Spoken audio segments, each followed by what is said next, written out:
وشق البحار. Assalamualaikum warahmatullahi wabarakatuh. Bismillahirrahmanirrahim.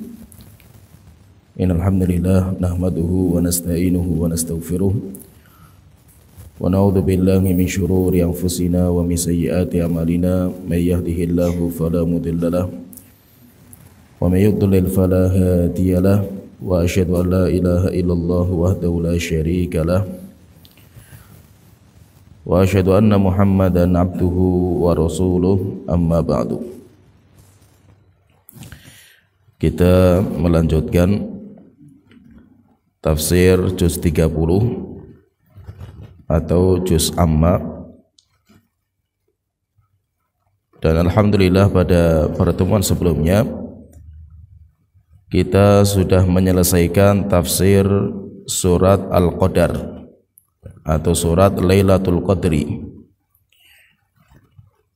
Pada kesempatan kita kali ini kita melanjutkan surat yang baru, yaitu surat Al-Alaq atau surat Iqra. Dan surat Al-Alaq adalah surat Makkiyah, diturunkan sebelum hijrahnya Rasulullah SAW, dan itu merupakan surat pertama yang diturunkan kepada Nabi kita Muhammad SAW. Dan dengan diturunkan surat Al-Alaq, maka Nabi Muhammad SAW diangkat menjadi seorang nabi. Kemudian nanti dengan diturunkan surat Al-Mudaththir, maka Nabi Muhammad SAW diangkat menjadi seorang Rasul. Sehingga surat Iqra, surat pengangkatan kenabian Rasulullah, sedangkan surat Mudaththir adalah surat pengangkatan kerasulan Rasulullah SAW. Allah Ta'ala berfirman, Bismillahirrahmanirrahim, Iqra bismi rabbikal ladzi khalaq. Bacalah wahai Muhammad dengan nama Tuhanmu yang telah menciptakan. Khalaqal insana min 'alaq. Dia, Allah, telah menciptakan manusia dari gumpalan darah. Iqra wa rabbukal akram. Bacalah wahai Muhammad, dan Tuhanmu adalah zat yang sangat mulia. Alladzi 'allama bil qalam. Zat yang telah mengajarkan manusia dengan pena. 'Allamal insana ma lam ya'lam. Yang telah mengajarkan kepada manusia apa-apa yang mereka tidak mengetahui. 5 ayat yang pertama ini di dalam surat Al-Alaq ini merupakan ayat yang pertama kali diturunkan kepada Nabi kita Muhammad SAW. Jadi yang pertama kali diturunkan itu surat Al-Alaq, ayat pertama sampai ke-5. Itu yang diturunkan pertama kali kepada Nabi kita Muhammad SAW. Dan ceritanya kenapa diturunkan kepada beliau surat ini, ada sebuah cerita dikeluarkan oleh Imam Ahmad, Imam Bukhari, dan Imam Muslim, dan hadisnya sahih. Dari Aisyah radhiyallahu anha, beliau bercerita tentang awal kali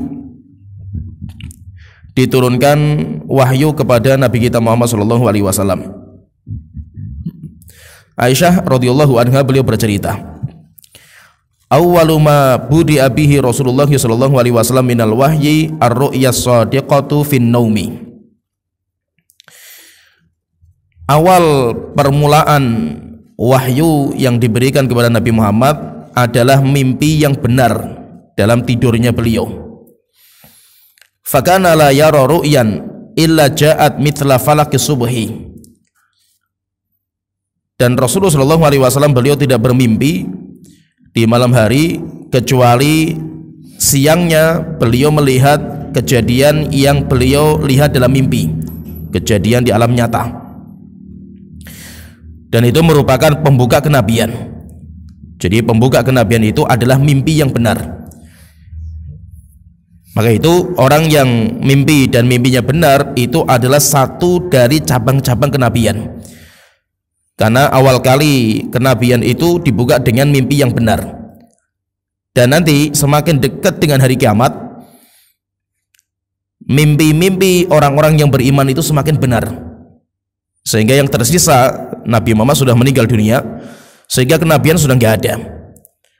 Tapi masih ada bekas kenabian yang masih ada sampai hari kiamat. Bahkan semakin dekat dengan hari kiamat semakin kelihatan bekasnya itu. Yaitu mimpi yang benar. Sehingga sering terkadang kita itu kalau melihat kejadian, kita melihat sebuah kejadian, misalkan kita melihat, kemudian kita berpikir, kelihatannya saya pernah melihat kejadian ini. Kapan kita melihatnya? Maka kita melihatnya dalam mimpi kita. Dan itu nanti semakin dekat sama hari kiamat, mimpi-mimpi orang yang beriman itu semakin benar. Setelah itu Aisyah bercerita, "Tsumma hubbiba ilaihil khola." Ketika Rasulullah itu mimpinya benar terus, malamnya bermimpi, siangnya langsung melihat kejadian. Setelah itu Allah menjadikan Nabi Muhammad itu suka menyendiri, yaitu Rasulullah dibuat oleh Allah Ta'ala, beliau itu sukanya menyendiri. Akhirnya beliau itu mencari tempat yang tenang. Fakana ya'ti Hira, maka Rasulullah itu mencari tempat untuk menyendirinya beliau. Maka beliau mendapatkan sebuah gua. Ada sebuah gua namanya Gua Hira. Fayatahannatsu fihi al-layaliya dzawata adad. Maka Rasulullah SAW kebiasaan beliau itu tahannuts, berdiam diri untuk beribadah malam-malam sesuai dengan bekal yang beliau miliki. Karena nanti kalau sudah bekalnya habis maka beliau pulang.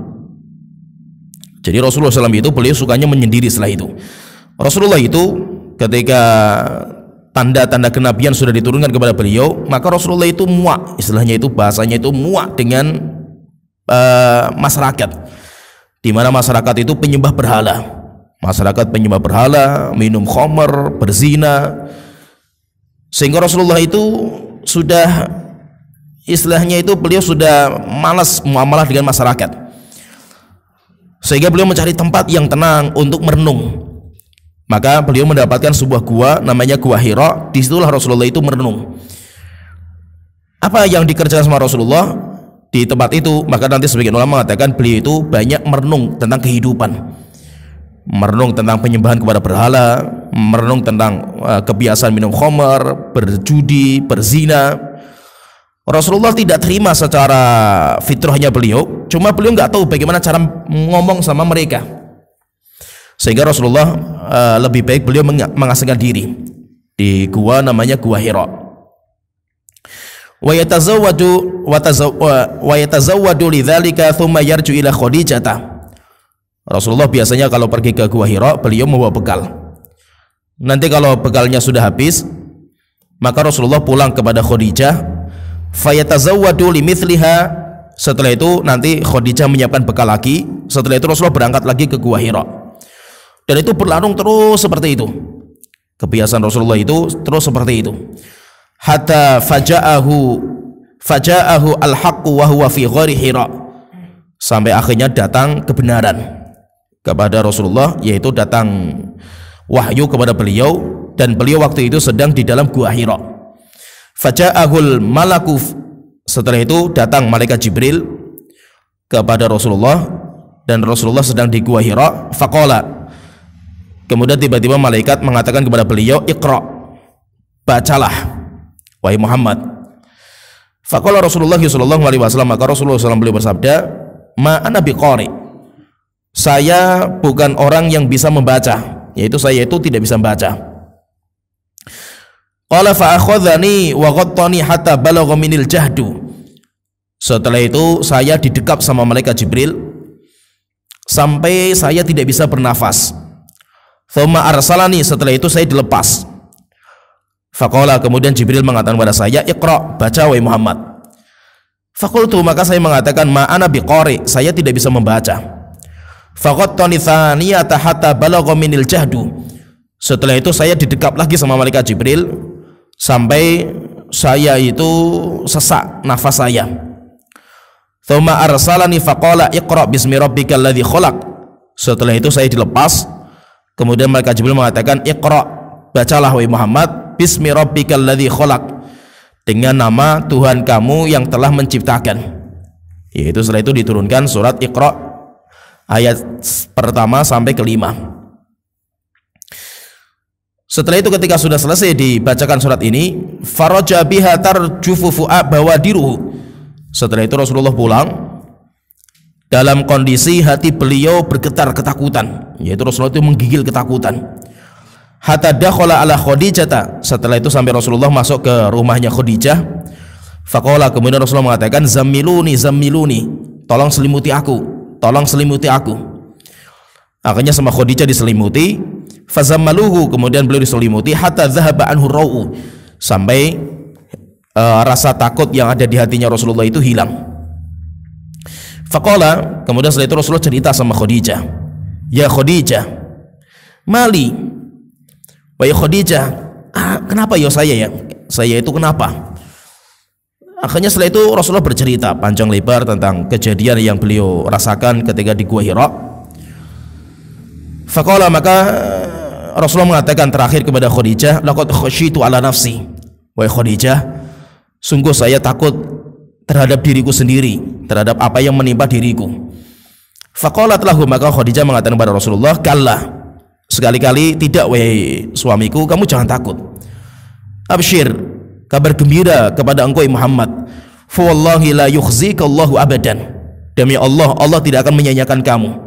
Innaka latasilur rahim, kamu itu orang yang baik, kamu itu punya kebiasaan senantiasa menyambung tali silaturahim. Wa tasduqul hadis, dan kamu itu orang yang paling jujur ucapannya.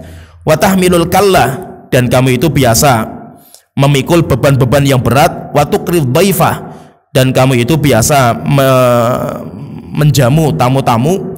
Wa tu'inu ala nawaibil haqqi, dan kamu biasa membantu orang-orang yang terzalimi. Kamu itu orang baik, tidak mungkin Allah itu menyanyiakan kamu. Thuman talaqat bihi Khadijatu hatta atat bihi Waraqah bin Naufal bin Asad bin Abdul Uzza bin Qusay. Setelah itu Khadijah membawa Rasulullah pergi kepada Waraqah bin Naufal. Nama lengkapnya Waraqah bin Naufal bin Asad bin Abdul Uzza bin Qusay. Wa huwa ibnu ammi Khadijah, dan Waraqah ini adalah anak paman. Berarti kalau anak pamannya Khadijah itu berarti sepupunya Khadijah. Akhi abiha, yaitu beliau itu anak dari saudara bapaknya Khadijah. Wa kana imra'an tanassara fil jahiliyah, dan Waraqah itu adalah seseorang orang Arab jahiliyah, cuma dia itu masuk agama Kristen.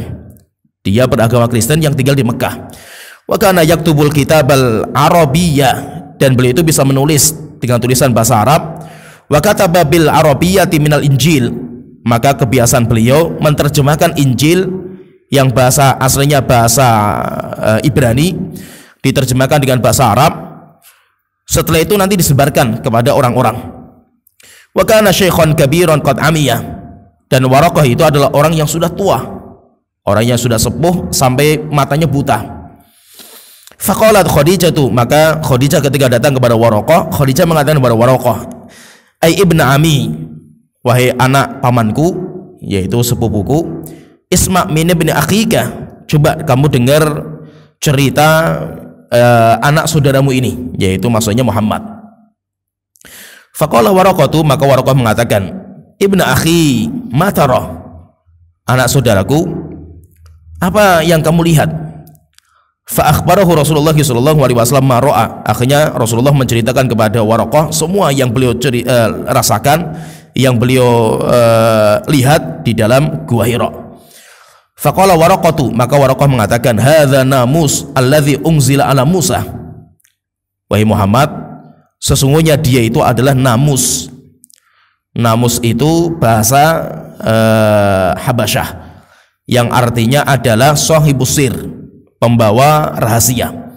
Yaitu siapa maksudnya? Pembawa rahasia dari Allah Ta'ala, yaitu malaikat Jibril. Alladzi unzila ala Musa, di mana dia telah Allah turunkan kepada Nabi Musa. laitani fiha jaza'ah. Setelah itu Waraqah mengatakan, jikalau saya hari ini masih muda, aku nuhayyan, dan jikalau umur saya itu nanti panjang, hina yukhrijaka qaumuka, ketika nanti kaum kamu Muhammad akan mengusir kamu dari kampung halaman ini, saya itu akan bisa membela kamu jika seandainya saya masih muda dan umur saya masih panjang. Faqala Rasulullah sallallahu alaihi wasallam, maka Rasulullah bertanya kepada Waraqah, amukhrijiyahum, wahai Waraqah, apakah masyarakat Arab Quraisy itu nanti akan mengusir saya dari Mekah?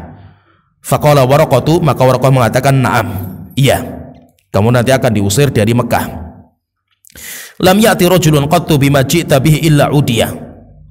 Waraqah mengatakan, tidak ada seorang pun yang datang dengan membawa kenabian ini, wahyu dari Allah Ta'ala, kecuali pasti akan dimusuhi sama kaumnya sendiri. Wa yudrikni yaumuka ansurka nasran mu'azzara.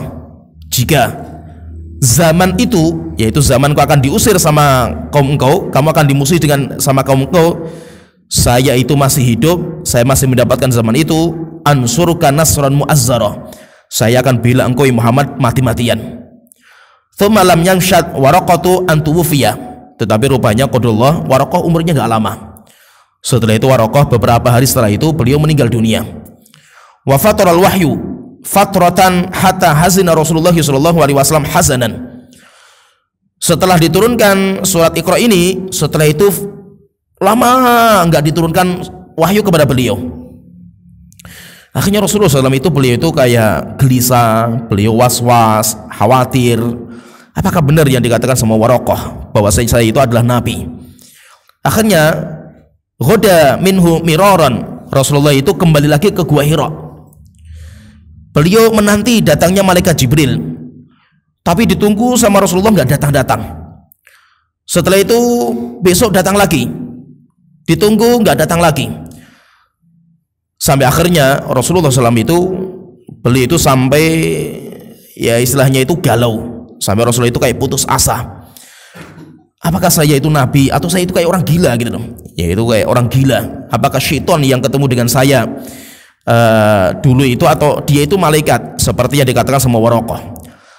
Sampai ceritanya itu disebutkan di riwayat yang sahih ini, kayataroda min ru'usi syawahikil jibal. Sampai Rasulullah itu kalau sudah stres, kalau beliau itu sudah pening, beliau itu sudah putus asa, maka Rasulullah itu naik ke puncak gunung dan Rasulullah pengen bunuh diri.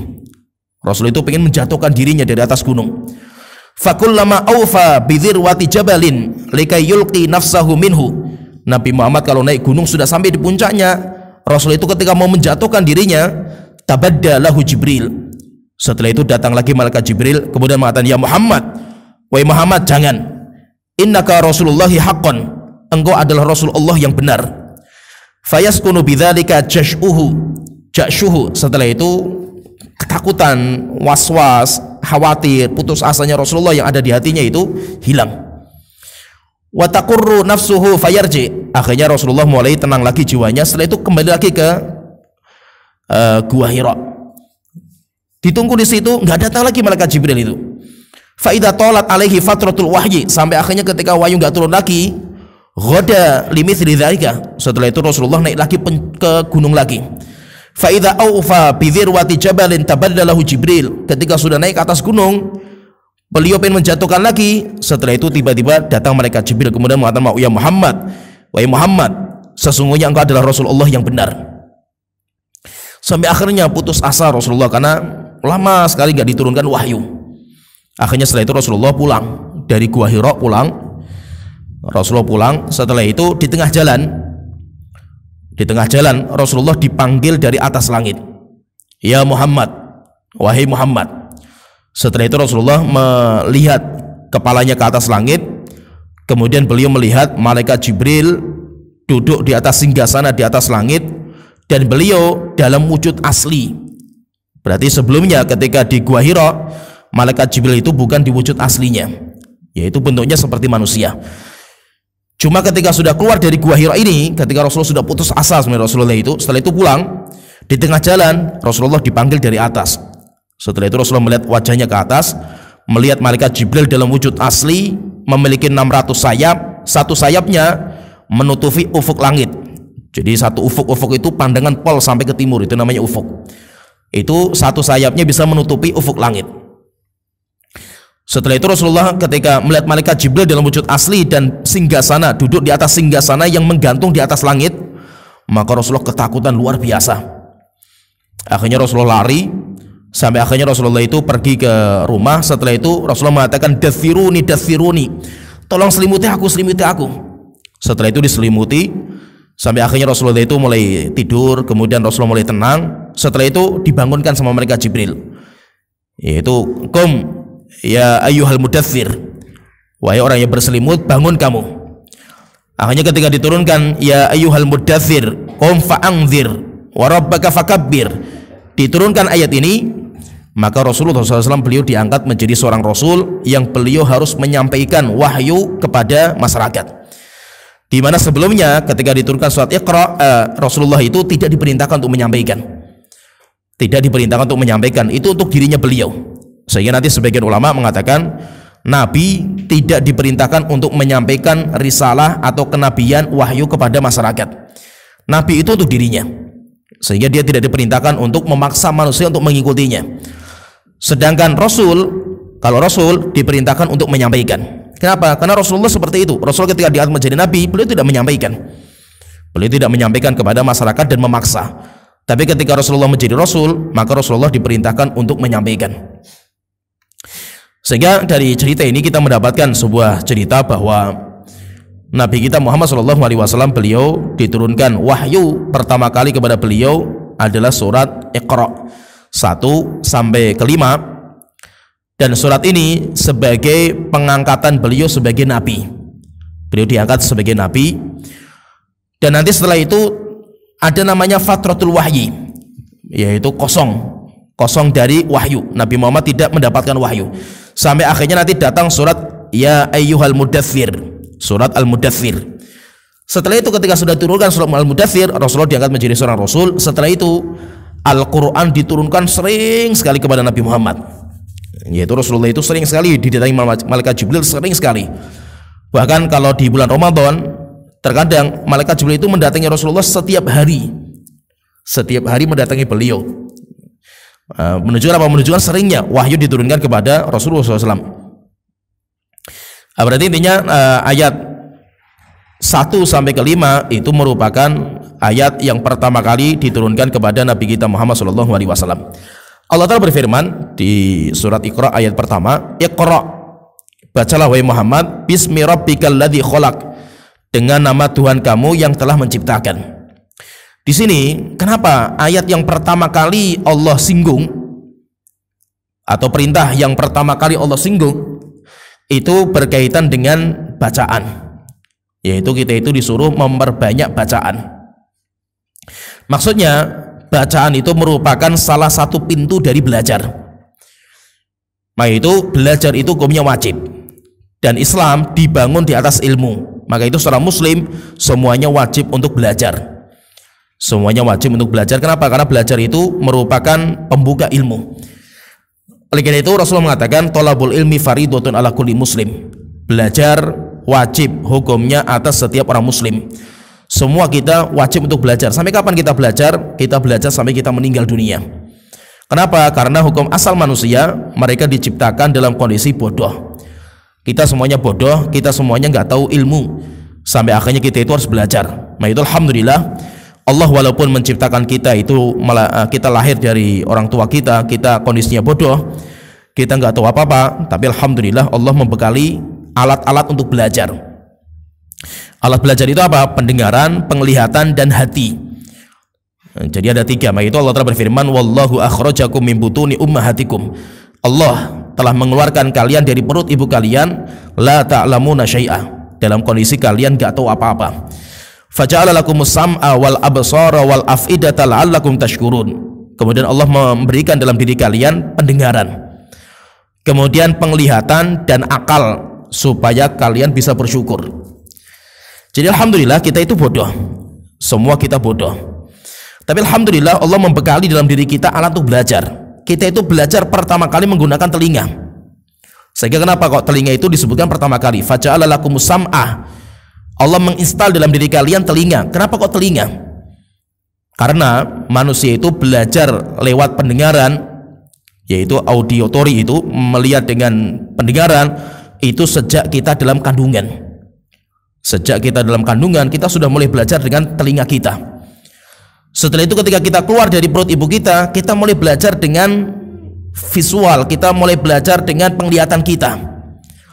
Nanti ketika kita itu sudah mulai dewasa sedikit, kita mulai belajar dengan rasa, dan rasa itu adalah akal. Sehingga nanti mulailah kita itu tamyiz, mulai bisa membeda-bedakan ini dengan akal kita, sampai nanti akal kita sempurna ketika kita itu balik. Nah itu alhamdulillah kita semuanya lahir dalam kondisi bodoh, dan kita dibekali alat untuk belajar. Maka orang belajar itu tujuannya apa?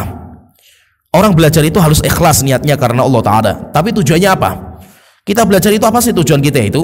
Tujuannya itu untuk mengangkat kebodohan, karena bodoh itu penyakit. Oleh itu Imam Ahmad beliau mengatakan, al ilmu la ya'diluhu syai'un idza sahhat niyatuhu. Ilmu adalah amalan yang tidak ada satu amalan pun yang bisa menandinginya, tapi dengan syarat ketika niatnya itu benar. Terus apa niat yang benar? Maka beliau mengatakan li raf'il jahli an nafsihi wa ghairihi. Ketika orang belajar tujuannya mengangkat kebodohan dalam dirinya dan kebodohan dari orang lain. Sehingga kita belajar itu untuk apa? Untuk mengangkat kebodohan. Kenapa? Karena bodoh itu penyakit yang diinstal oleh Allah dalam diri setiap orang yang dilahirkan. Semua kita itu bodoh, nggak ada orang yang lahir itu pinter. Kalau kita nggak belajar, maka penyakit yang nempel dalam diri kita, penyakit bawaan lahir, itu tidak bisa dihilangkan. Bagaimana cara kita bisa menghilangkan? Kita menghilangkan penyakit itu dengan cara kita itu belajar. Oleh itu kenapa Allah Ta'ala mengatakan pertama, Iqra, bacalah. Karena Islam itu dibangun di atas ilmu. Kita beragama bukan karena ikut-ikutan. Kita beragama itu karena jelas hujahnya. Ini agama Allah itu seperti ini. Nah itu orang yang beragama karena ikut-ikutan, apalagi ikut-ikutan nenek moyang, itu termasuk orang yang tercela. Di antara kebiasaan orang-orang kafir ketika mereka menentang dakwahnya para nabi dan rasul, apa alasan mereka? Inna wajadna aba'ana ala ummatin. Apa kata mereka ketika membantah dakwahnya para nabi dan rasul?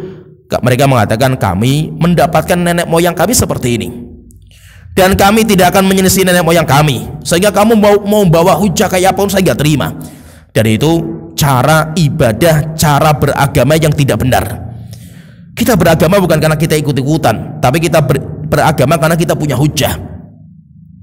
Nah itu orang-orang yang dia itu beragama nggak pakai ilmu, nanti ketika di alam kubur, ketika ditanya man robbuka, siapa Tuhanmu, wa madinuka, apa agamamu, wa man nabiyuka, siapa nabimu, maka orang itu mengatakan ha la adri, ha saya nggak tahu, sami'tun nasa yaqulu kadza fakultuhu, cuma saya dulu mendengar orang-orang mengatakan saya juga ikuti-ikutan, cuma sekarang saya nggak tahu apa yang saya ikuti dulu itu apa gitu. Setelah itu ketika ditanya malaikat man rabbuka, dia tidak bisa menjawab pertanyaan malaikat. Kenapa? Karena dia beragama karena ikut-ikutan. Kita beragama itu bukan karena ikut-ikutan, kita beragama karena kita itu punya ilmu. Maka itu kita wajib untuk punya ilmu, itu kita hukumnya wajib, harus belajar. Sampai kapan kita belajar? Sampai kita meninggal dunia. Ilmu yang belum kita pelajari lebih banyak daripada ilmu yang sudah kita miliki. Kalau seorang nabi yang sangat mulia, yaitu Nabi kita Muhammad SAW, Nabi kita Muhammad SAW saja, beliau diperintahkan untuk berdoa, Robbi zidni ilma, Tuhanku tambahkan ilmu untuk saya. Berarti Nabi Muhammad itu masih butuh ilmu, apalagi kita. Nabi Musa alaihissalam ketika beliau mendapatkan kabar dari Allah Ta'ala kalau ada Nabi Khidir yang punya ilmu di mana Nabi Musa nggak punya. Akhirnya Nabi Musa bertanya, wahai Tuhanku, bagaimana caranya supaya saya ketemu dengan Nabi itu? Akhirnya diarahkan, kamu bawa ikan, berjalan di laut, pantai. Nanti kalau bertemu antara air laut dengan air tawar, itulah di situ. Sampai akhirnya Nabi Musa berangkat sama seorang budaknya, muridnya, namanya Yusha bin Nun. Perjalanan yang sangat melelahkan Nabi Musa, sampai Nabi Musa mengatakan, kami mendapatkan capek lelah letih di perjalanan ini. Akhirnya Yusha bin Nun memberitakan untuk istirahat. Enggak, saya enggak akan istirahat sampai saya ketemu dengan Nabi itu. Akhirnya ketika sudah ketemu dengan Nabi Khidir, setelah itu Nabi Musa belajar. Siapa itu? Nabi Musa alaihissalam, Nabi terbaik Bani Israel. Itu saja beliau masih belajar. Maka itu kata para ulama cukup anggapan atau cukup sebagai tanda akan kebodohan seseorang ketika dia merasa ujub dengan ilmu yang dia miliki. Seakan-akan bahwa saya sudah paling pintar, saya sudah cukup, akhirnya dia tidak mau belajar, maka itu sebagai tanda kalau dia itu orang bodoh. Orang yang berilmu, orang yang pintar adalah orang yang merasa kurang dari ilmu yang dia miliki. Nah itu orang belajar ilmu agama itu bagaikan orang yang meminum air lautan. Nah itu di dalam hadis yang sahih Rasulullah menyebutkan bahwa orang yang tamak dan tidak pernah puas terhadap apa yang sudah didapatkan itu dua orang. Jadi ada dua orang yang super tamak. Lah tinggal kita nanti dilihat kita tamaknya di mana. Rasulullah mengatakan dalam sebuah hadis yang sahih, manhumani la yashbi'ani. Ada dua orang yang paling tamak dan mereka tidak pernah puas dengan apa yang sudah dia miliki. Itu ada dua. Yang pertama, sahibu malin manhumun bimalihi, pecinta harta. Orang yang cinta sama harta, dia tidak akan puas dengan harta yang sudah dia dapatkan, mesti akan mencari yang lain. Sampai Rasulullah mengatakan, laukana libni Adam wadiyani min dhahab. Jika manusia punya dua lembah emas, dua gunung emas, apakah sudah selesai dia itu mencari dunia? Enggak. Labtagha minhum tsalits, dia akan mencari yang ketiga.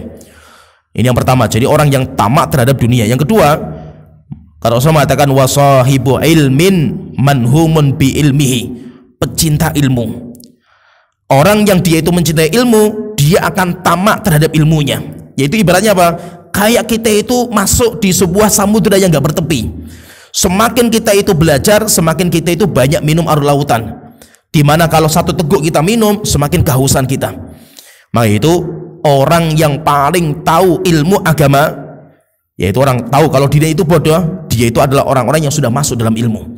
Orang kalau sudah belajar baru tahu dia itu rupanya saya itu bodoh. Orang kalau dia itu nggak pernah belajar merasa dirinya itu paling hebat. Istilahnya kayak istilah kita itu kata dalam tempurung. Seekor kata ditaruh di sebuah tempurung, dia sendirian merasa dirinya paling hebat karena dia nggak pernah melihat binatang yang lain. Tapi ketika tempurungnya dibuka, rupanya ada sapi besar sekali, rupanya ada gajah yang lebih besar sekali, rupanya ada singa binatang buas, rupanya ada ular binatang berbisa, rupanya di sana ada binatang yang hebat-hebat. Ketika apa? Ketika tempurungnya dibuka.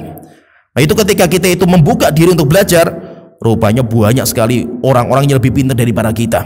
Rupanya kita itu bodoh sekali, kita nggak bisa apa-apa. Baca Quran saja rupanya ketika dites sama Ustadz clear. Al-Fatihah saja kita nggak benar bacanya.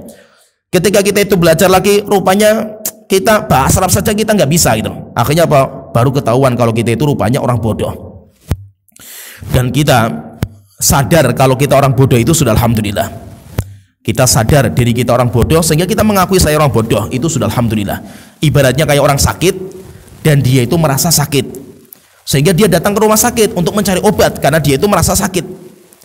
Yang parah itu adalah orang yang bodoh tapi nggak tahu kalau dirinya bodoh. Dia bodoh tapi dia merasa sudah pinter. Ibaratnya apa? Orang sakit parah tapi dia itu merasa baik-baik saja. Saya merasa sehat, sehingga kalau disuruh untuk ke rumah sakit, ngapain saya ke rumah sakit? Saya sehat kan gitu. Wah, akhirnya nanti ketika sudah parah, sudah komplikasi, sudah kronis, baru dibawa ke rumah sakit. Setelah itu sudah nggak ada harapan lagi. Demikian juga orang-orang seperti itu.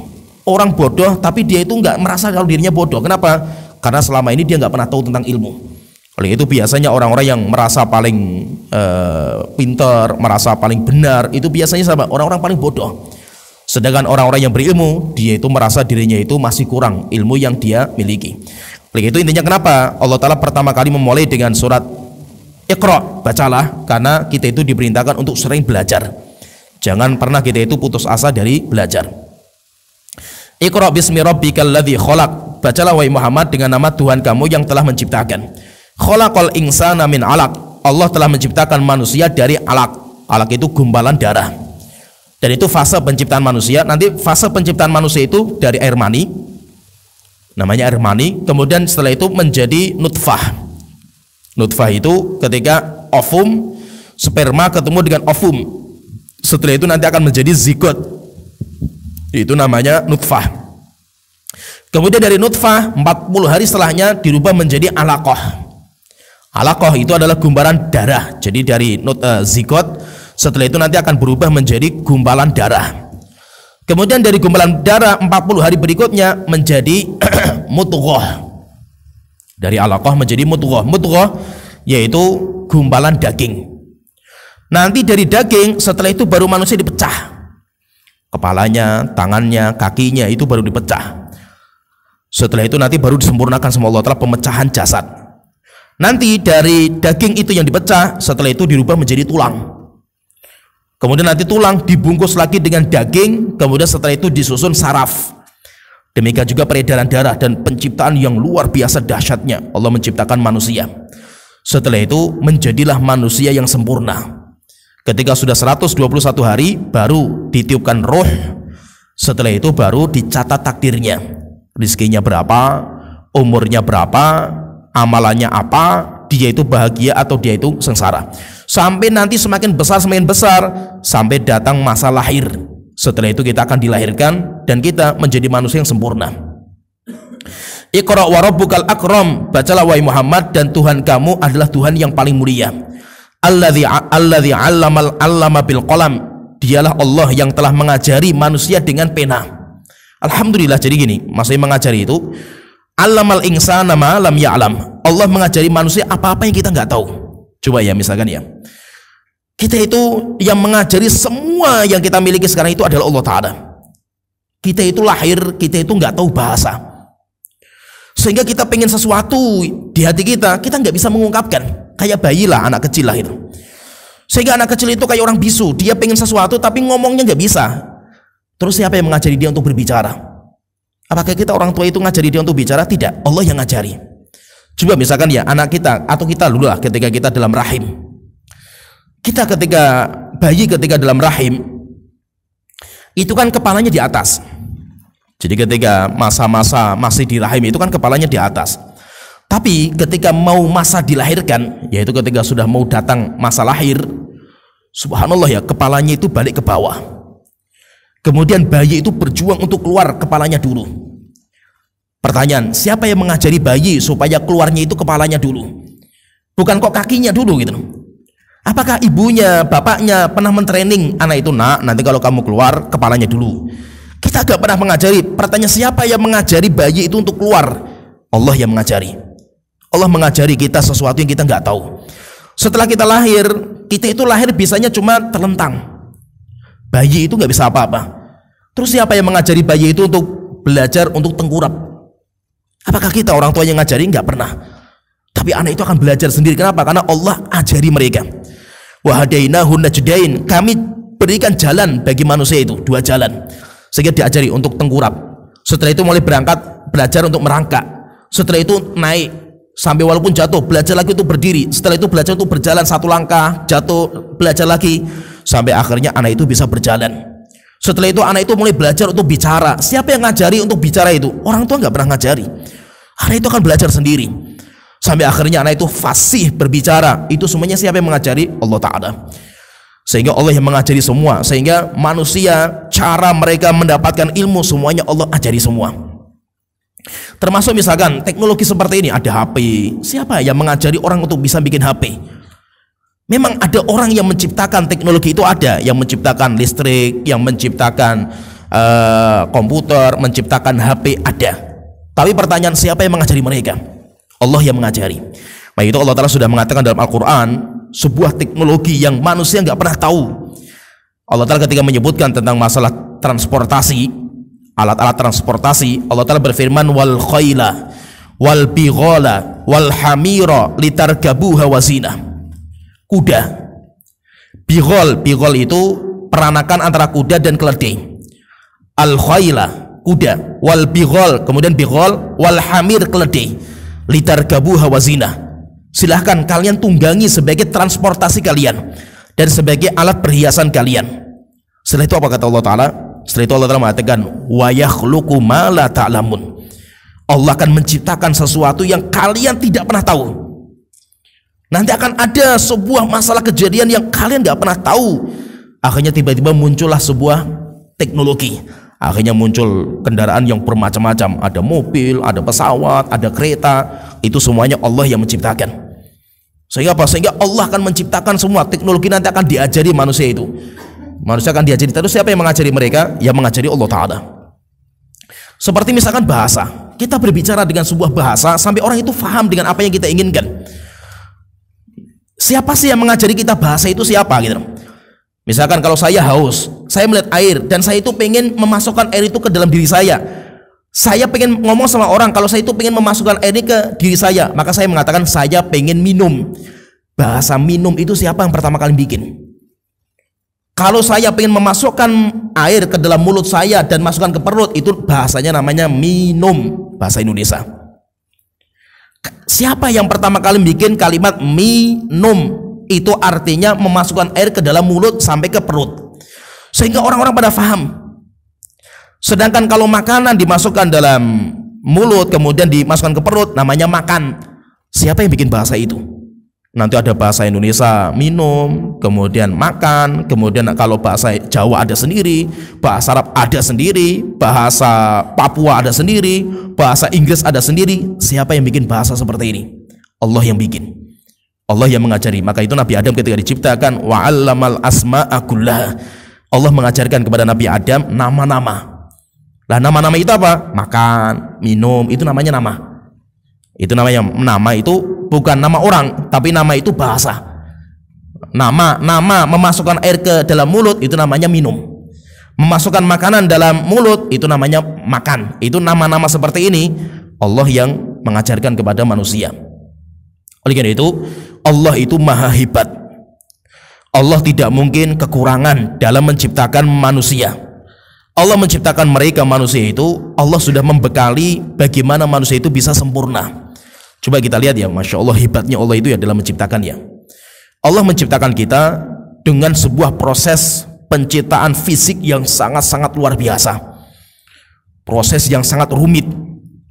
Bahkan banyak para ilmuwan ketika mereka itu mengkaji tentang penciptaan manusia, dahsyat luar biasa. Manusia itu luar biasa, kecepatannya melebihi dengan kecepatan semua teknologi. Mata, yaitu bagaimana sistem kerja mata, sistem kerja jantung, sistem kerja telinga, luar biasa. Itu hebat sekali Allah telah menciptakan. Subhanallah ya, ketika kita dilahirkan, Allah masih menanggung rezeki kita. Jadi kita berlangsung hidup itu kita butuh apa sih? Oh, kita itu butuh udara, Allah siapkan. Oh, kita itu butuh minum, Allah siapkan minuman. Oh, kita itu butuh makanan, disiapkan sama Allah Ta'ala. Sehingga semua yang ada di bumi itu untuk manusia. Subhanallah, bukan hanya itu. Rupanya kalau kita sudah hidup, kita sudah makan, kita sudah minum, kita sudah melangsungkan kehidupan dunia, rupanya kita itu butuh mengetahui Tuhan kita itu siapa. Kita menuju kepada Allah Ta'ala, kita pengen menikmati kenikmatan setelah kita mati. Rupanya kita nanti akan mati. Dan rupanya kalau kita mati itu kita butuh kehidupan di sana. Maka bagaimana supaya kita itu bahagia? Subhanallah, kita nggak usah mencari sendiri. Kalau kita mencari sendiri jalan menuju surga, nggak akan ketemu jalan menuju surga. Alhamdulillah Allah mengutus para nabi dan rasul. Dan nabi dan rasul ketika datang membawa kitab suci sebagai warisan kepada umatnya. Sehingga alhamdulillah kita itu nggak usah mencari Tuhan. Kita sudah dikenalkan sama nabi dan rasul siapa Tuhan kita yang menciptakan kita. Kita nggak usah mencari jalan menuju surga. Kenapa? Karena jalan menuju surga sudah dibuka sama Nabi kita Muhammad SAW. Kalau kita pengen masuk surga, tinggal kita pelajari apa yang disampaikan sama Rasulullah. Kita nggak usah otodidak, mencari sendiri dan meneliti, enggak. Alhamdulillah semuanya sudah dicukupkan dalam agama kita. Nah itu Allah itu sangat luar biasa. Allah itu sangat hebat dalam menciptakan makhluknya. Ketika Allah sudah menceritakan tentang kehebatan Allah dalam menciptakan, terus bagaimana sikap manusia? Apakah manusia itu mereka itu bersyukur? Apakah manusia itu mereka itu akan taat, tunduk patuh kepada Allah Ta'ala? Tidak. Maka setelah itu Allah Ta'ala berfirman, kalla. Setelah semua ini Allah berikan kepada manusia, semua ini diberikan sama manusia, apa balasan manusia kepada Allah Ta'ala? Apakah mereka itu bersyukur kepada Allah Ta'ala, tunduk patuh kepada Allah Ta'ala? Tidak. Kalla innal insana la yatgha. Sekali-kali tidak. Ilmu yang sudah Allah ajarkan, kenikmatan yang sudah Allah berikan kepada manusia, apakah menambah mereka itu untuk taat kepada Allah Ta'ala? Tidak. Sekali-kali tidak. Innal insana la yatgha. Bahkan manusia semakin menjadi kesombongan mereka dan kecongkaan mereka. Saking sombongnya mereka sama Allah Ta'ala, sampai akhirnya ada di antara manusia yang menisbatkan dirinya Tuhan.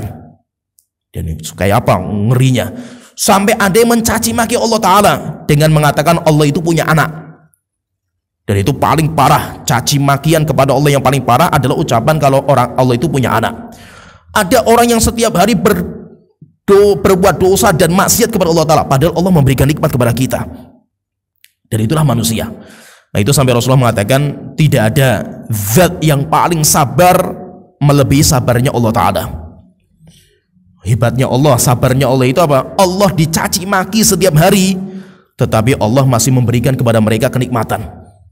Jika seandainya Allah itu marah, Allah itu emosi, habis kita semuanya dimusnahkan sama Allah Ta'ala. Tapi subhanallah ya, ada orang berbuat dosa dan maksiat, bahkan ada orang yang mengingkari Tuhan, orang-orang komunis, dikasih duit sama Allah Ta'ala, kasih kenikmatan sama Allah Ta'ala. Ada orang yang mencaci maki Allah dengan mengatakan Allah punya anak, Allah punya istri. Apakah Allah musnahkan mereka? Tidak, diberikan kenikmatan sama Allah Ta'ala. Kenapa? Karena Allah itu paling sabar. Allah itu paling sabar. Itulah manusia. Manusia itu karakter mereka itu tidak kenal jasanya orang. Jadi manusia itu karakternya kayak itu. Manusia itu kalau dia lagi butuh, dia itu nanti akan bersimpuh di hadapan orang yang dia butuhkan. Tapi kalau dia sudah mendapatkan hajatnya, dia akan melupakan orang itu. Dan itu karakter kita. Nah itu ya kenapa kalau kita melihat ya, ketika manusia bermuamalah sama orang tua, pasti perintahnya itu bakti. Tapi kalau muamalah manusia dengan istri dan anak, pasti bahasanya itu fitnah. Ya, bahasanya fitnah. Jadi kenapa ketika kita muamalah sama orang tua, perintahnya itu untuk bakti. Sedangkan kita muamalah sama anak dan istri kita, Allah sering mengatakan itu fitnah dan ujian. Kenapa? Karena karakter manusia itu, dia itu kalau sudah dewasa, dia nggak merasa butuh dengan orang tuanya, tapi dia masih butuh kepada istri dan anaknya. Sehingga karakter manusia dengan seperti ini, akhirnya banyak manusia itu melupakan jasa orang tuanya, karena dia sudah nggak butuh gitu. Dia sudah tidak butuh, akhirnya dia sudah tidak kenal sama orang tuanya. Maka dalam agama kita dianjurkan kita itu tahu jasanya orang. Dan siapa yang paling berjasa kepada kita? Allah Ta'ala yang pertama. Kemudian yang kedua, orang tua kita. Nah itu kenapa taat kepada Allah sering disandikan dengan bakti kepada orang tua, karena Allah zat yang paling berjasa untuk diri kita, dan orang tua adalah manusia yang paling berjasa untuk diri kita. Cuma rupanya memang karakter manusia itu seperti congkak, sombong, apalagi kalau dia itu punya kenikmatan. Nah itu Allah Ta'ala mengatakan kalla innal insana la yatgha. Sekali-kali tidak, sungguh manusia itu sangat congkak dan sombong. Kapan itu? Ar-ra'ahu staghna, ketika dia itu memiliki kekayaan. Dia punya jabatan yang tinggi, dia punya kekayaan, dia punya kehebatan, akhirnya congkak, sombong. Dan karakter kita seperti itulah, karakter manusia itu semuanya seperti itu. Tinggal seorang muslim itu bagaimana dia itu merubah karakter itu. Manusia itu kalau kita lagi butuh, kita itu minta sama Allah sampai nangis kita itu. Tapi kalau kita sudah diberikan sama Allah Ta'ala, lupa kita dengan Allah Ta'ala, akhirnya apa? Sombong dan congkak. Nah itu Allah Ta'ala berfirman dalam Al-Quran, innal insana khuliqa halu'a. Itu karakter manusia. Manusia itu diciptakan dalam kondisi keluh kesah. Sampai kapan kita itu nggak mengeluh? Nggak pernah ada. Ketika musim hujan, didatangkan air hujan, kita mengeluh, hujan terus. Ketika hujan berhenti, datang musim panas, panas sekali, kita mengatakan panas sekali, nggak hujan-hujan. Itulah namanya manusia. Sampai kapan kita itu nggak mengeluh? Nggak pernah. Nama manusia itu cuma isinya keluh kesah. Innal insana khuliqa halu'a idza massahul khairu manu'a. Kalau dia mendapatkan kebaikan, pelit, medit, sombong, congkak. Itu karakter manusia. Wa idza massahu syarru jazu'a. Tapi ketika dia ditimpa musibah, dia ditimpa malapetaka, dia itu marah, nggak terima. Dia itu tidak terima. Dan itulah manusia. Sehingga ya seperti itulah karakter manusia. Nah itu kenapa pengikutnya para nabi dan rasul itu orang-orang miskin, bukan orang-orang kaya, bukan tokoh-tokoh. Sampai ketika Heraklius pertama sama Abu Sufyan bertanya, tentang siapa si pengikutnya Muhammad itu, nabi akhir zaman yang muncul, maka Hiraklus mengatakan, asyrafuhum ittaba'uhu am du'afa'uhum. Apakah yang mengikuti Muhammad itu, kata Hiraklus kepada Abu Sufyan, itu adalah tokoh-tokoh masyarakat atau orang-orang miskinnya? Maka Abu Sufyan mengatakan, bal du'afa'uhum, orang-orang miskinnya yang mengikuti Muhammad, bukan tokoh-tokohnya. Akhirnya Hiraklus mengatakan, hakadza atba'ur rasul, mereka lah pengikut para nabi dan rasul. Kenapa? Karena orang-orang yang mereka itu tidak punya kekayaan, tidak punya jabatan, mereka itu lebih mudah bisa menerima hidayah daripada orang-orang yang kaya, orang-orang yang jabatannya tinggi, orang-orang yang merasa dirinya hebat. Orang-orang seperti ini susah sekali untuk menerima kebenaran. Akhirnya setelah itu songkak dan sombong. Kalla innal insana la yatgha, sekali-kali tidak, sungguh manusia itu sangat sombong dan congkak. Ar-ra'ahu staghna, kapan itu? Ketika dia melihat dirinya itu mampu, dirinya itu kaya, dirinya tidak butuh sama Allah Ta'ala. Inna ila rabbika ruj'a, ketahuilah bahwasanya mereka itu nanti akan dikembalikan kepada Allah Ta'ala. Ketika dikembalikan, kita baru menyesal, rupanya harta saya nggak ada manfaatnya. Ma aghna anni maliyah, ketika nanti di hari kiamat orang itu mengatakan, rupanya harta saya tidak bisa memberikan manfaat kepada saya. Halaka anni sultaniyah, jabatan, kekuasaan, kerajaan, semuanya tidak ada manfaatnya. Akhirnya yang ada cuma penyesalan. Kenapa? Karena dulu ketika dia kaya, ketika dia jabatannya tinggi, dia sombong. Akhirnya ketika jabatannya hancur, kekayaannya hancur, kemudian dia datang kematian, setelah itu baru menyesal. Ayo azan dulu. Kita lanjutkan sedikit. Allah Ta'ala berfirman, kalla innal insana la yatgha, sekali-kali tidak, sesungguhnya manusia sangat-sangat congkak dan sombong. Ar-ra'ahu staghna, ketika dia melihat dirinya mampu. Inna ila rabbika ruj'a, sesungguhnya dia akan dikembalikan kepada Allah Ta'ala nanti di hari kiamat. Setelah itu Allah Ta'ala berfirman, ara'aital ladzi yanha, wahai Muhammad, apakah engkau tidak melihat orang yang melarang, abdan idza shalla, seorang hamba ketika sholat.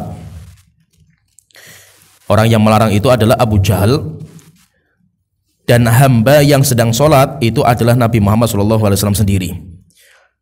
Maka di sini Allah Ta'ala mengatakan, ara'aital ladzi yanha, Muhammad, apakah kamu tidak melihat orang yang melarang kamu, yaitu Abu Jahal, yang melarang kamu ketika kamu sholat di Ka'bah.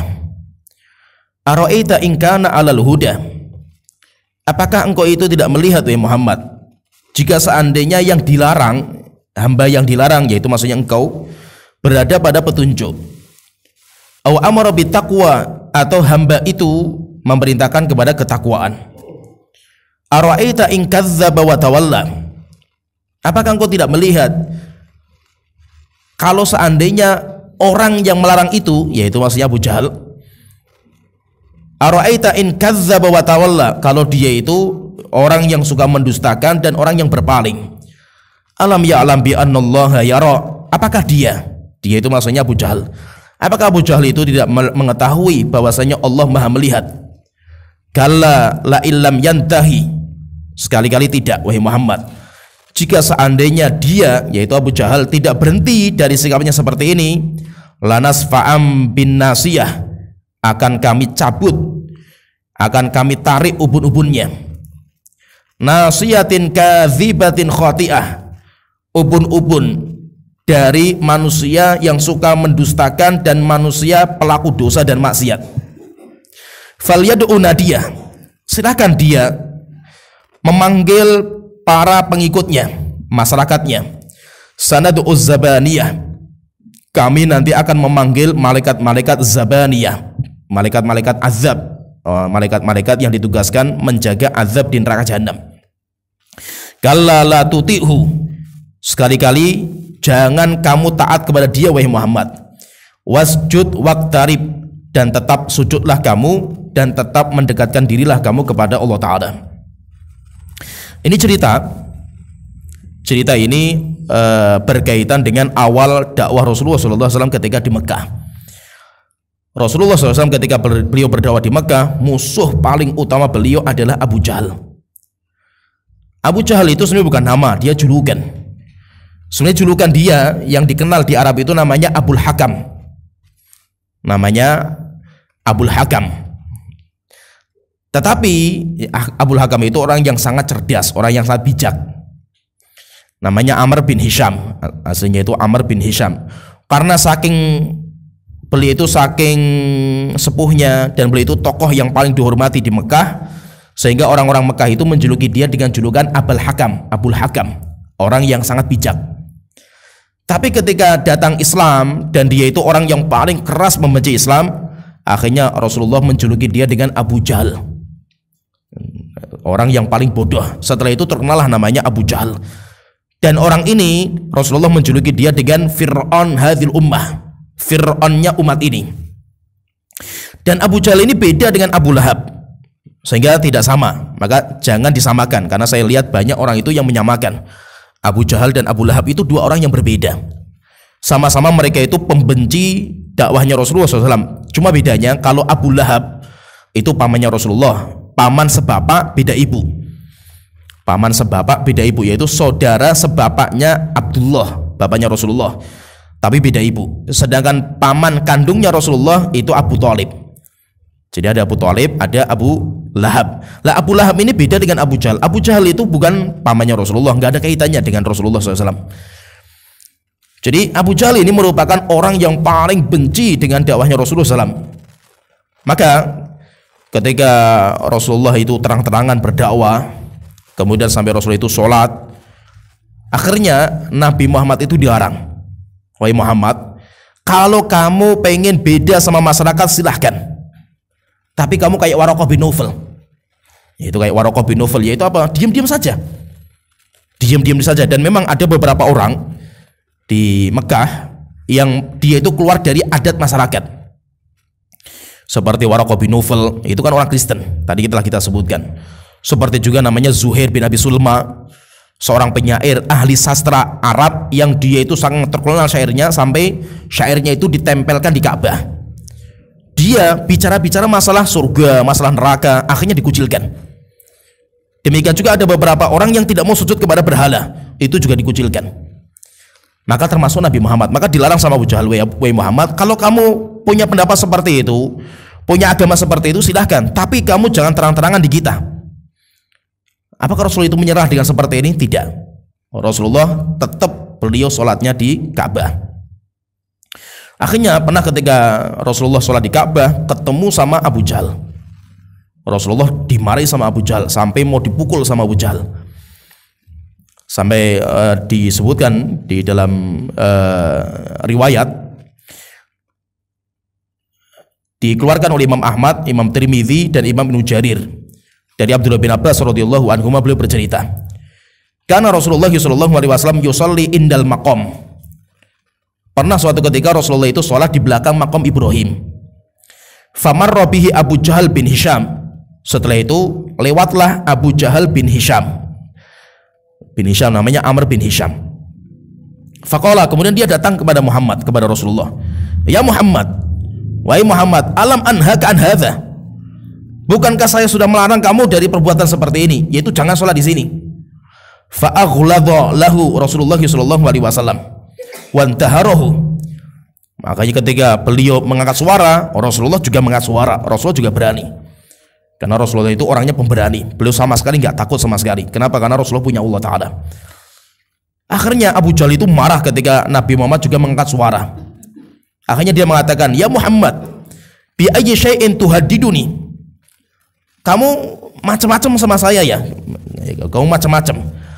Apakah kamu itu berani melawan saya? Amma wallahi inni la aktsaru hadzal wadi nadiyan. Apakah kamu nggak tahu kalau saya itu orang yang paling banyak pengikutnya di kampung sini, yaitu di Mekah, sehingga dinamakan Nadian. Akhirnya setelah itu langsung diturunkan Allah Ta'ala surat falyad'u nadiyah, silahkan dia memanggil semua pengikutnya. Sanad'u zabaniyah, kami akan memanggil malaikat-malaikat zabaniyah. gara-gara ucapan Abu Jahal itu. Setelah itu Abdullah bin Abbas beliau bercerita, lauda'a nadiyahu, jika kata Abdullah bin Abbas, jika Abu Jahal dia manggil orang-orang di waktu itu, yaitu ketika dia itu manggil, benar-benar manggil untuk melawan Nabi Muhammad, la akhadhathu malaikatul azabi min saatihi, niscaya malaikat azab sudah siap untuk memotong-motong jasadnya Abu Jahal. Yaitu malaikat sudah di situ sebenarnya itu. Kalau Abu Jahal itu mengatakan, wahai masyarakat Arab, ayo kita pukuli Muhammad, malaikat azab sudah siap untuk menghabisi Abu Jahal ini. Sampai Rasulullah SAW beliau juga kata, dikeluarkan juga oleh Imam Bukhari, Abu Jahal itu mengatakan, la in ra'aitu Muhammadan, kalau saya nanti melihat Muhammad lagi sholat di Ka'bah, yusalli indal Ka'bah, dia sholat lagi di Ka'bah, la ata'anna ala unuqihi, akan saya injak kepalanya. Fabalaghon Nabiyyu sallallahu alaihi wasallam dzalika, akhirnya ucapan Abu Jahal ini sampai ke Rasulullah. Maka Rasulullah mengatakan, la in fa'alahu, jika dia berani mengamalkan seperti itu, la akhadhatul malaikatu, dia akan ditangkap sama malaikat dan akan dipotong-potong sama malaikat. Sampai ada sebuah riwayat ada sebuah riwayat Abu Jahal itu mengatakan, saking sudah istilahnya kayak istilah sudah muak, sudah jengkel, jadi jengkelnya sudah sampai di ubun-ubun Abu Jahal ini. Akhirnya dia itu ngomong sama teman-temannya ketika rapat. Jadi di sebelah Ka'bah itu ada tempat rapat, biasanya tempat kumpul tokoh-tokoh, namanya Darun Nadwah, jadi tempat rapat. Akhirnya dia itu sudah muak atau sudah jengkel di ubun-ubun sama Muhammad, sama Rasulullah SAW. Akhirnya Abu Jahal mengatakan kepada teman-temannya, hal yu'affiru Muhammadun wajhahu baina adhurikum, apakah Muhammad masih menampakkan wajahnya di depan kita? Yaitu masih datang ke Ka'bah, sholat di hadapan kita semua, tokoh-tokoh Quraisy.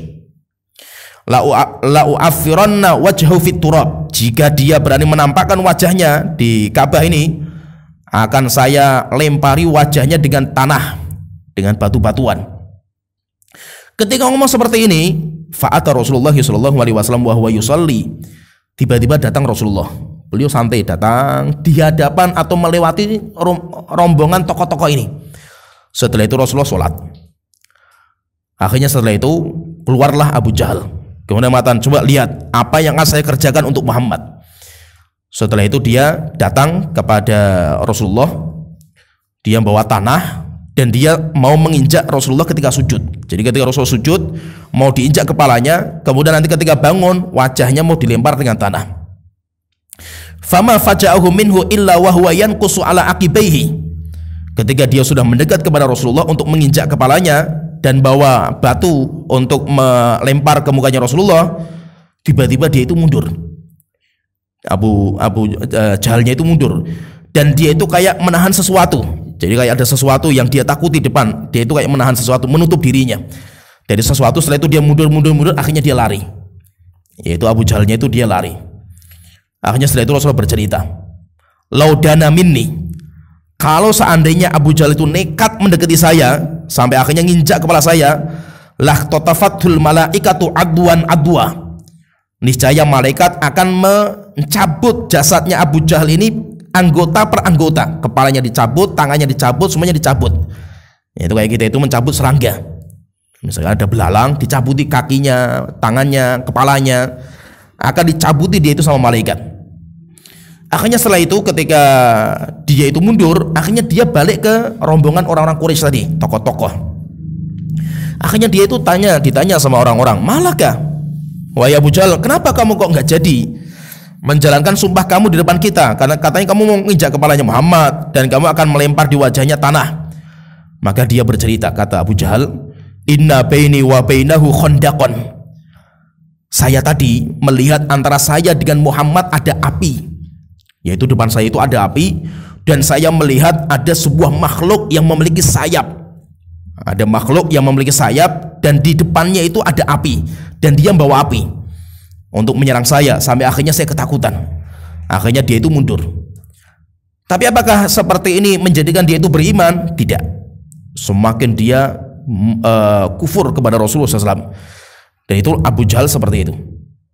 Oleh itu Rasul itu pernah berdoa kepada Allah Ta'ala, minta, wahai Tuhanku, tolong jayakan Islam dengan satu dari dua orang yang paling kau cintai. Rasulullah melihat dua orang tokoh Quraisy yang paling ditakuti, itu dua orang. Maka Rasulullah minta, wahai Tuhanku, tolong jayakan Islam dengan satu dari dua orang itu. Siapa itu? Abu Jahal atau Umar bin Khattab. Rasulullah sering berdoa seperti itu, Rasulullah berdoa seperti itu. Sampai ceritanya, ini cerita sedikit. Sampai ceritanya itu, Umar itu ketika pulang dari rapat di tempat tadi, akhirnya Umar itu berpikir, ini Muhammad ini yang telah membuat ancur-ancuran negeri Arab, sampai akhirnya bapak sama anaknya bisa bertengkar, suami istri bercerai, sampai ribut di Arab ini. Akhirnya dia mengatakan, kenapa saya nggak selesaikan saja urusan dengan Muhammad? Biarkan saya sendiri yang menyelesaikan. Akhirnya dia ngambil pedang untuk membunuh Rasulullah. Ketika dia itu berjalan di tengah jalan, ditanya sama orang, wahai Umar, kamu mau kemana bawa pedang seperti itu? Dia mengatakan, saya akan membunuh orang yang telah memecah belah Arab. Akhirnya orang itu mengatakan, Muhammad, ngapain kamu ngurusin Muhammad? Wong adik kamu saja sudah masuk Islam. Adiknya itu namanya Zainab. Dia itu menikah, suaminya namanya Sa'id bin Zaid. Dan Sa'id bin Zaid itu termasuk 10 sahabat yang dijamin masuk surga. Akhirnya dia balik ke rumahnya adiknya. Rupanya ketika digedor pintunya, di situ itu ada Salim yang sedang mengajari Al-Quran kepada Sa'id bin Zaid dan kepada putri adik perempuannya Umar. Akhirnya digedor pintunya sama Umar bin Khattab. Setelah digedor, ketakutan semuanya mendengar suara Umar. Setelah itu nggak dibuka, akhirnya didobrak pintunya sama Umar. Kemudian adiknya ditampar, kemudian Sa'id bin Zaidnya dipukul, dibanting, kemudian dipukul ke wajahnya sama Umar. Setelah itu mulai sedih dan menyesal Umar ini. Akhirnya dia mulai tenang, duduk. Setelah itu Salim tadi lari ke belakang. Maka dia mengatakan, wahai Umar, mudah-mudahan engkaulah orang yang dipilih sama Allah untuk membela Islam. Umar pun bingung maksudnya itu apa. Akhirnya setelah itu dia itu mulai duduk tenang. Setelah itu ketika duduk melihat sebuah lembaran itu jatuh di badan atau di baju adiknya. Setelah itu diambil, rupanya di dalamnya itu surat Toha. Dia baca surat Toha, sangat indah sekali surat ini. Akhirnya bertanya, terus bagaimana kalau saya itu pengen ketemu sama Muhammad? Akhirnya diarahkan ke rumahnya. Akhirnya setelah itu menuju ke rumahnya Rasulullah. Setelah itu sampai akhirnya dia itu masuk Islam. Menunjukkan apa? Menunjukkan dua tokoh ini paling ditakuti, Abu Jahal, demikian juga Umar bin Khattab. Tapi Allah lebih mencintai Umar daripada Abu Jahal, sehingga Abu Jahal nanti sampai meninggal dunia dia tidak beriman. Nah, itu terakhir Rasulullah mengatakan, wahai Muhammad, kamu jangan takut sama Abu Jahal. Kalla la tuti'hu, jangan sekali-kali kamu taati untuk tidak sholat di Ka'bah. Wasjud waqtarib, dan tetap sujudlah kamu, dan tetap kamu itu mendekatkan diri kepada Allah Ta'ala. Kenapa? Karena Allah yang akan menjaga. Allahu ya'simuka minan nas, Allah akan menjaga kamu Muhammad dari serangan manusia. Sehingga akhirnya Rasulullah tidak pernah khawatir dan tidak pernah takut. Ya, sampai di sini pembahasan kita surat Al-Alaq telah kita selesaikan. Nanti insyaallah pertemuan berikutnya kita masuk di surat At-Tin di pertemuan berikutnya. Sampai di sini wa akhiru da'wana alhamdulillahirabbil alamin sallallahu Muhammad wa ala alihi washabihi ajmain.